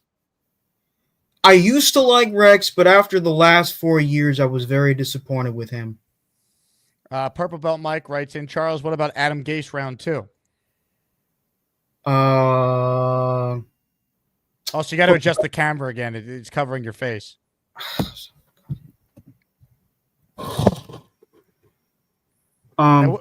Give us the breakdown. What exactly is your computer on here? What seems to be the issue? Part of my computer is a little bit broken at this point. I mean, the computer still works, but part of it's still broken. What's broken? Well, as you can see, or do you have a MacBook? I have a Lenovo laptop. And with the exception of a couple of wires, my top screen is disconnected. I see. Jeffrey So writes, I need some chicken soup, Charles. Well, I'm afraid my mother hasn't made it right now, but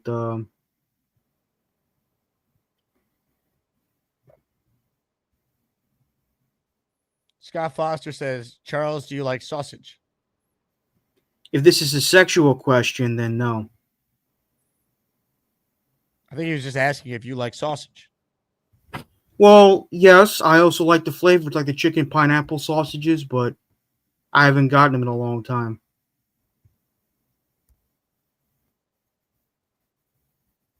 But my mom's trying to make sausage sandwiches for dinner tonight, but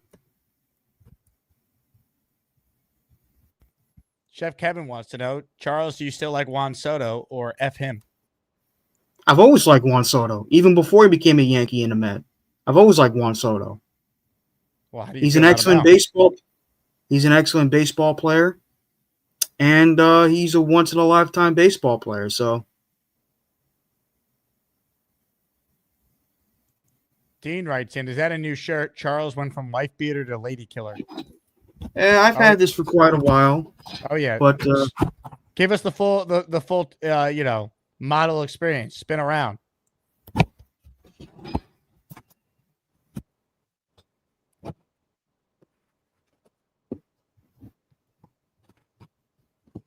It's a quality shirt. It's a quality shirt, no doubt.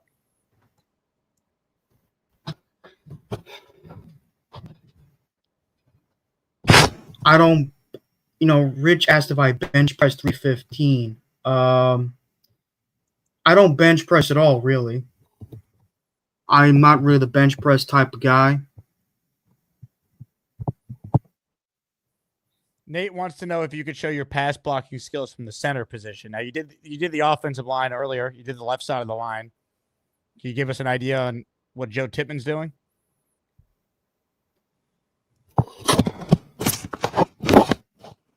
Well, Joe Tippmann, I think, is one of the best centers in the game. I'm glad that I talked to you about this before. I'm glad Jason Kelsey gave him a huge shout out because we haven't had a good. I mean, no disrespect to Connor McGovern, the center we got from Denver back in 2020, but Joe Tippmann to me is probably the best center we've had since Nick Mangold, who, by the way, in my opinion, needs to belong in the Hall of Fame. That's, of course, just my opinion.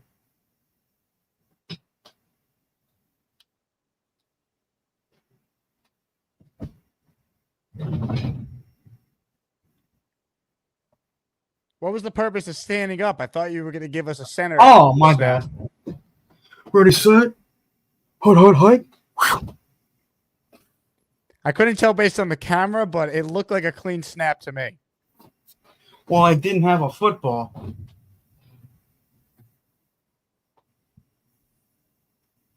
Three siblings writes in, Charles for president. Have you considered a run for office? No. Politics is full of BS most of the... Once again with this camera angle, Charles, I can't see your eyeballs. You can see them now, can you? Yeah. Well, can you see them now? Oh, I see them. Oh, yeah. Yes. Lucas wants to know if you like donuts. Yes, I like jelly donuts. I like chocolate donuts. I like glazed donuts. I like powdered donuts. I like Boston cream donuts. I guess the better question would be, is there any donuts you don't like? Not that I'm aware of, but I do love donuts. Okay. Pepsi or Coke? I like both, but I'm more of a Coca-Cola guy, but my favorite soda is root beer. Would you consider having a stare-off with one of our big-time callers, David T? Who's David T? You don't know David? He calls the show all the time. Jake, I haven't been on your show in a while prior to today. Where have you been, Charles? That's not my fault. Let's see. I got stuff to do with my life. I've been trying to keep an eye on some stuff. And, you know. Like what, Charles? You know, my family, you know, my friends, you know. I just, you know. Are you seeing someone right now? Is there a lady involved? No, I do not. No. Who's that lovely lady? I'm not. I don't have a girlfriend right now. Yeah, but we know you're dating around, you dog. I'm not dating anybody. I swear to God. Oh yes, I'll play along.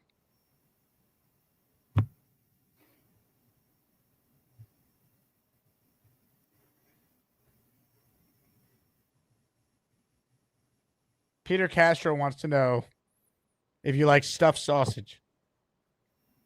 Stuffed with what? I have never tried stuffed sausage.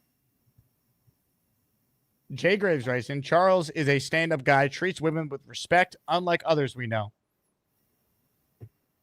I appreciate that, Jay Graves. Thank you.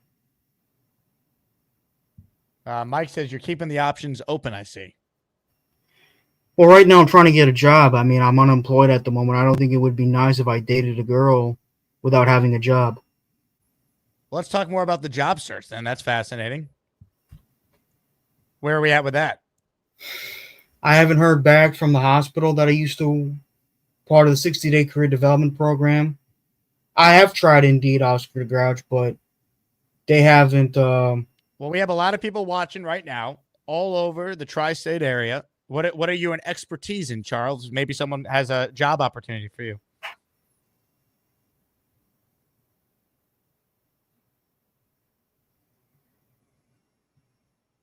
What am I good at? I'm good at talking to people, obviously. I'm good at interacting. What type of jobs are you looking for, basically? A job where I interact with a lot of people because I'm not the type of person, no disrespect to my father, who was an accountant for over 30 years, I'm not the type of guy to sit at a desk and type on the computer all day and make phone calls. I like a job where I'm interacting with people, where I'm active, fully active. You know, like I was when I used to part of the 60-day career development program at JFK Hospital in Edison. I help answer phone calls for the speech and audiology department, and I help with the dishwashing. I see. So would you be open for a similar type of job? You trying to do something different? I would be open to a similar type of job. That would work. Okay, good question here from DD. North Jersey, South Jersey, Central Jersey? I would like to be somewhere I'm close to my family.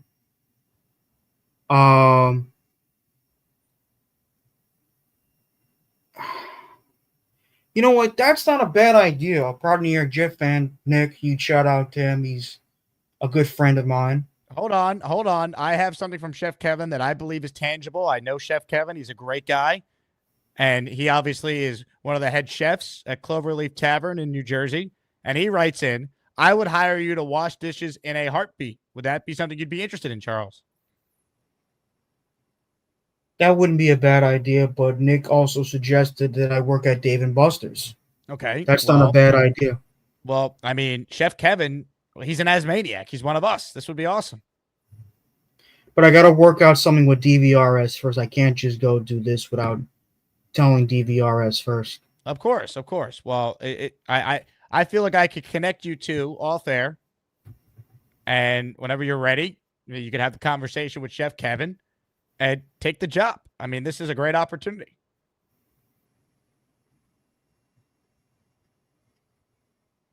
Thank you. I appreciate that. Thanks, Chef Kevin. This is not me. Well, I'm saying thank you in general, not just to you, but also to Chef Kevin. Chef Kevin goes very flexible hours. Kevin, give us some more information here. We'll basically present the job description live on the air. Chef Kevin, you can email me the information, actually. What is your email? Charles M. Gorman at No. Gmail? You know my email address. Charles I emailed Eugene you Gorman? before. Have you? It's Charles A. Gorman, 1994 at gmail.com. How would I remember that? I don't know, Jake. Here, I'll email it to you right now. No, I have it. I do have it. I have it right here. All right. JJ wants to meet me.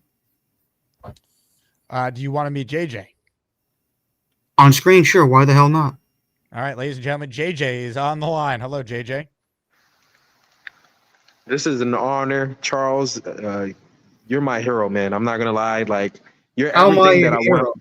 Curious. Because you're everything that I want my calls to be. Like, you bring knowledge, wisdom, laughs to every single call. Like, you're my number one seed, man. And if you don't, not to put pressure on you, but if you don't win this March, man, I'm gonna be very disappointed because all my money's going on you, man.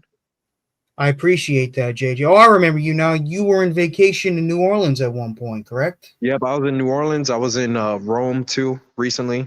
So I've always wanted to go to Italy ever since I was a young kid. I'm a part of a family that's mostly Italian, especially on my mother's side, and I've always wanted to go to Italy. Check out my heritage. How do you feel about chicken on your pasta? I grew up on that. My mother last night, she made chicken flavored tomato sauce and chicken with pasta. Oh, that sounds delicious. Am I hearing this correctly? You're looking for a job? Yes, I'm unemployed at the moment. My previous job was working at my local DSW Shoes Incorporated in Island. It was nice, but I got laid off and worked there for about a year. I'm still friendly with one of the coworkers. His name is Eugene. He's a nice gentleman. Served in the Navy. I think you should start your own. I think you should start your own YouTube channel, and I do have a possibly, YouTube channel. Oh, really? JJ, come on! You don't watch the Charles Gorman Show? I've been on YouTube since late last year. This is my first. Where have I been? Year. I don't know where you've been. Full year. But hold on a second. Hold on. Chef Kevin wrote, "Don't undercut me, JJ. I'm working on a potential job offer here at one of the finest establishments in Jersey. And JJ, you're trying to undercut me and Chef Kevin? Well, wait, do you have a driver's license, Charles? I have a big fear of driving. I do have a non-driver ID, but I don't drive. Oh, okay. Well, then, yeah, you guys go ahead. I think well, I didn't know you had a YouTube channel, so we need to start pushing this, man. I think this was the moneymaker for you. Well, I'll see what I can do about that, but I got to leave it to DVRS. They want me to put me some training program again, so... Well, before you do that, let's start with your YouTube channel, right? You're gonna cook. I'm thinking you should start with the chicken noodle soup that your mom makes. I don't cook on my channel. I talk about my hobbies. I talk about the that's things what that I love. I that's- talk about the thing. JJ, have you I ever talk seen about the things- intro for Charles Gorman? We cover all the things that he discusses on the show. I didn't know he had a YouTube channel, but now this is gonna be the first thing I go look at after I leave here because I think that's the moneymaker for you, man. You need to sit behind a computer and just be yourself. Be that great Charles that we all come to love. My number one Well, I seed. try man. to be myself, people say I talk better on my show than I do on Jake's, which is, interesting. There's more pressure on this show. This is the big leagues, Well, you've been on YouTube for the past few years. I've been on. This is my second stint as a big time as trying to be a YouTuber. When I did my YouTube videos previously, not many people cared about my content. Not many people knew who the hell I was. And now they do because you're a big name. Well, now, I mean, I do. I didn't know about it, so now I'm gonna go look up. But do an episode where you make that famous chicken soup. Let's see how I many don't views it cook, gets, but and then maybe my mom can show me before I make the video about it. let's do it, man. If you want, hey, listen, you live in Jersey, I live in Jersey. I'll come by and I'll taste it for everyone. JJ, I appreciate that, man. Thank you. All right, here's what we know here. So, Charles, how far are you away from the Cloverleaf Tavern, which is located in Caldwell, New Jersey?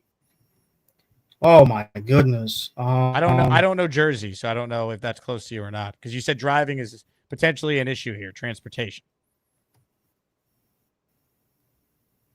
What's the name of the place again? I'm sorry. Cloverleaf Tavern. Cloverleaf Tavern.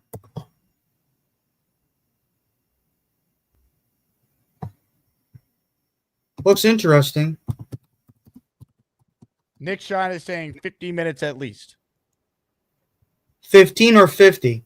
50 at best. Wow, holy crap. Oh yeah, it's a bit of a distance. Is it too far? I think it is, yeah. Is it? Well, maybe we could get over your fear of driving potentially. I take Uber, but I got to save it for April. Yeah, but an Uber each way, 50 minutes. I mean, you better off just getting over your fear of driving than spending that. I know, but I have a very big fear of driving. It's all right. Well, maybe you'll reconsider at some point. I just want to shout out Chef Kevin again. That's very nice of him to say he'd offer you a job on the spot. Respect to Chef Kev. That's why he's one of one. Thank you, Kevin. I appreciate that. Look, the dream might be dead for now. And hey, is there public transportation possibly? Could you get close and then Uber from there?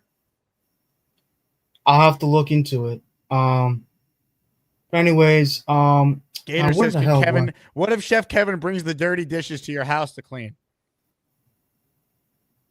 That would be weird.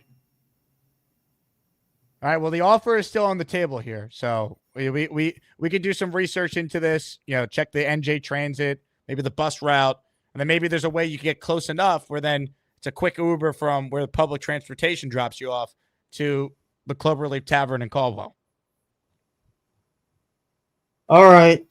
Anyway, it's good talking with you, Jake. Are you doing another show later on tonight or no? No, this is it. This is my second show today. First one was 3 hours. This one's an hour and 40 minutes. I don't have it in me. All right. If you go live, you talk about the Jets, I'll tune in. Nick says he wants to attach me to one of the drones. Why, Nick? Well, maybe there's a way to get you there. All right, I'll see what I can do. If we attach you to the drones, we can get you to Caldwell. I appreciate that. Have a good day, Jake. Charles, excellent call. And look, if any Asmaniac, just like Chef Kevin, has a potential job opportunity. Charles, what town are you in? Woodbridge? He's gone. I believe he lives in Woodbridge, New Jersey. That is the Ideal focus for Charles. Rob V says the strongest number 1 seed there ever was. Look, I have nothing to do with the brackets. It's for the committee to decide. I would be stunned if Gorman's not one of the 4 number 1 overall seeds. He might be the overall number 1. But he's in the top 4, I believe, for sure. Another Asmaniac who will be in the field of 68 is Jay Graves, and she's next. What's up, Jay Graves? Hey, what's up? Can you hear me? Oh, I hear you, Jay Graves. How are you? Yeah, I don't know how I follow Charles Gorman. I mean, but I wanted to call and say we've all been talking about Aaron. Not all of us. Some people have been saying, well, Aaron Rodgers had 40 yards yesterday. He looked great. He ran around. Okay, like he did, but that's an indictment on our running game. The running game is a huge problem. Yep. It makes me so mad. Like, we have Brees Hall, we have Brilliant Allen, and Isaiah Davis is coming along. Like, we have a 3-headed monster, and we don't know how to use them. Yeah, they stink. You're 100% right. And you know what's crazy? It's not like they were trailing in this game, right? And they had to come back. It's like the game was always close. Where like if you had any semblance of a ground game, that should have been a huge factor. Like, it's fun that Rodgers led them in rushing and a win. That should never be the case, though. Like, they should have a running game. Thank you. Like, the fact that our 41-year-old coming off an Achilles injury is leading rushing yards, that's not okay, and it shouldn't be. Oh, he looks great. Like I said on Nick's show, I didn't call him yesterday. I'm not a tanker. I do like wins. It was fun to watch him and Devontae in the second half. Like, I was happy. But again, like, the first half was trash. 32nd ranked defense. Yes, Rodgers looked decent, and like I said last night, I am not happy about it. He's definitely our best option because what else you got? But I am looking forward to hopefully the new GM, the new head coach. Like, if Rodgers doesn't have to be our savior, or we can get our defense back. Not even to what it was. Get our defense back in the top 15 in average defense, an average kicking game, and Aaron Rodgers being average, and a good coaching staff. We have the talent. Like, we have it. I'm not on board with this. Oh, let's definitely bring Rodgers back. I mean, I feel like it's probably what's going to happen because, again, what's the alternative? But I'm not super like woohoo, like whoop-de-doo. Like, yeah. That's really all I got because I didn't call him yesterday. And I feel bad that, you know me, I only try and call if I have something relevant, but I do want to represent the 4%ers, but I'm not going to call in just to call in. I'm not going to do that. So, but I did want to say, hey, give my opinions. And that's about it, Jake. Jay Graves. I'll let you go. You're one of the greats. Always good to hear from you. I'm with you about the running game, too. And by the way, who's the Jets run game coordinator? Keith Carter, who's also the O-line coach. This is a coaching thing. Like, the Jets have talent on the offensive line. They've been good in pass protection. So I can't, kill Carter for the pass protection. But this team is not well coached. We know this, right? We know this. I don't think Downing's been bad. But Downing's not the O-line coach. He's not the run game coordinator. Like, let's be real. A real offensive line coach, and they should have a running game next year. Whether Aaron's back or not, this team should be run heavy next year. If Aaron's back, keeping him healthier, you know how you do that? He doesn't have to throw as many times as he's throwing. That's what got him hurt in the first place. Run the football. The run blocking stinks. They have the running backs to be able to have a good ground game, and they don't. It's very annoying. All right, last chance to get in. This has been a spectacular show. The first show earlier, I mean, there were fireworks, the likes of which we haven't seen before. We had B-Mac basically telling us how he's going to punch Allen and put him in a coma. Unreal. We had not one but two Gorman calls today. Gary called in on the first show. Bobby tried to extort me for more money. Eventually, I gave him $35. Oscar the Grouch wrote in, Charles, please take Chef Kevin's offer. Working in a restaurant is very rewarding. You learn a lot, can work your way up. I went from dishwasher to line cook. I agree, Oscar. I think it's just a matter of the transportation issue. But let me tell you, if I wasn't doing what I was doing right now for a living, this show and ESPN New York, I'll tell you what, I'd love to work for Chef Kevin. That guy's a legend. Barbarossa writes in, I'll teach you to drive, Charles. What do you say? Yeah, well, Charles, we got to explore this fear of driving you have. How do we get you over the fear? Is there a way we could do that? Could we get you with a real grade A driving instructor to get your, as you would say, your spiritual and mental up to par?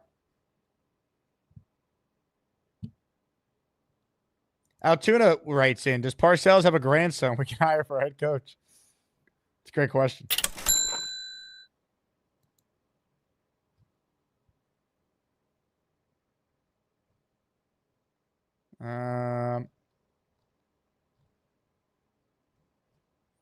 Some of these comments, man.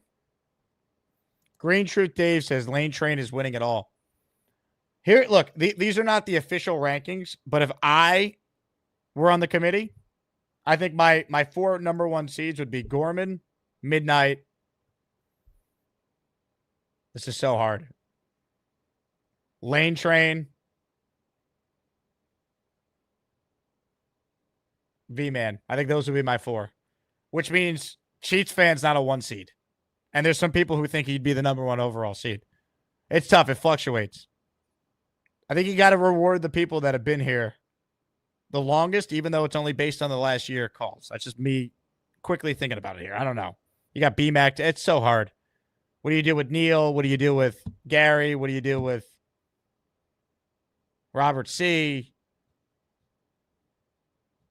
There's just too many to name. That's why we have 68. I mean, you could argue Chiefs fan is a 1, and then you could go, what? V-Man's not a 1. Bobby Midnight's not a 1. Lane's not a 1. These are all number 1 seeds. This is the most stacked tournament I've ever seen. It's also the first time we've done this, but still, it's stacked. Ricky NY's got to be ranked. I see Ricky in the chat. There's too many great callers. David T is going to make a real run. Big fella. I'm just reading the chat. Nate. Chef Kevin. Gator. Gator's got to be ranked. Where do you put Gator? Gator's got to be in the field, right? He calls enough, and he's such a huge part of the show. Then you have some of the great 4%ers like Jay Graves and Genergy and Leany.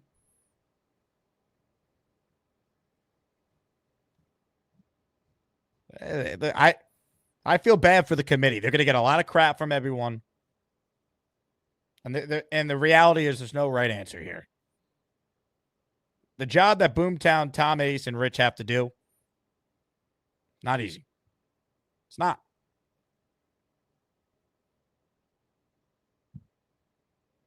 Boomtown writes, and I wonder if anyone on the committee has already done a mock bracket.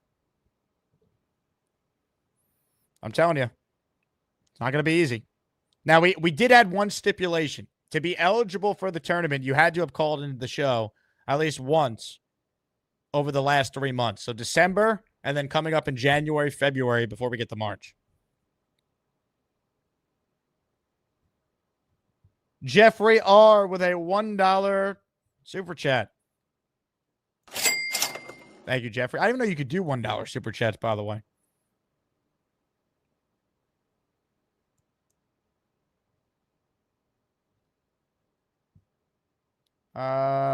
Peter Castro says Jay Graves, best 4%. Where do you slot Castro, man? Castro's making a run. People love Peter Castro. Where do you put Purple Belt Mike? Where do you put Rob V? Where do you put all these people? There's too many great callers.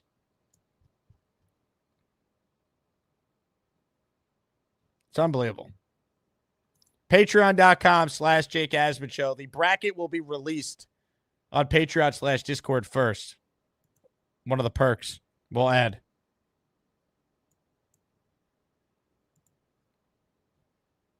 Rick Kent, another one. I mean, my God. JJ, Allen, like him or not, he's in the field.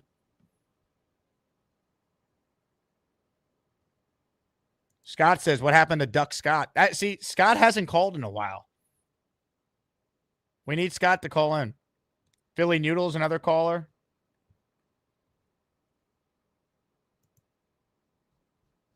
I mean, there's a lot.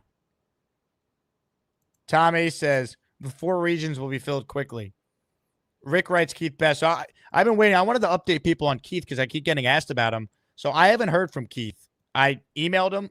I found a number for him, reached out, and I haven't heard from him. So if anyone knows any info on our guy Keith Best, who obviously is undergoing cancer treatments and would always call in between chemo sessions, I hope he's okay. So if anyone has any info on Keith Best, please let me know so I could share it with the audience, because I've been trying to get in touch with him just to check in, and I haven't heard anything.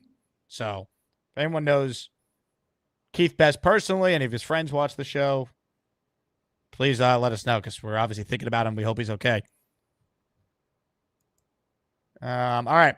I think that will do it for the show, though. An hour, 50 minutes. Fun time. We got 2 Monday night games on tonight for some reason.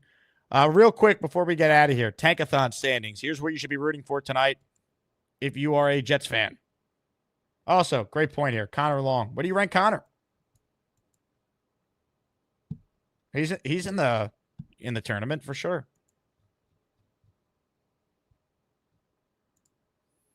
We have Vegas playing tonight. We have Chicago playing tonight. Root for the Bears. Root for the Raiders as well. And we'll see what happens. Yeah, Scott could be doing time for that rivalry. You're not wrong, Rick. Tom May says the field might have to expand to 72. I mean, we're starting to talk about the NIT at that point.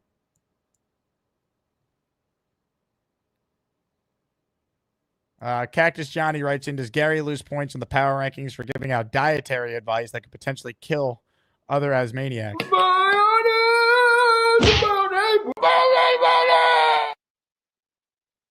He should.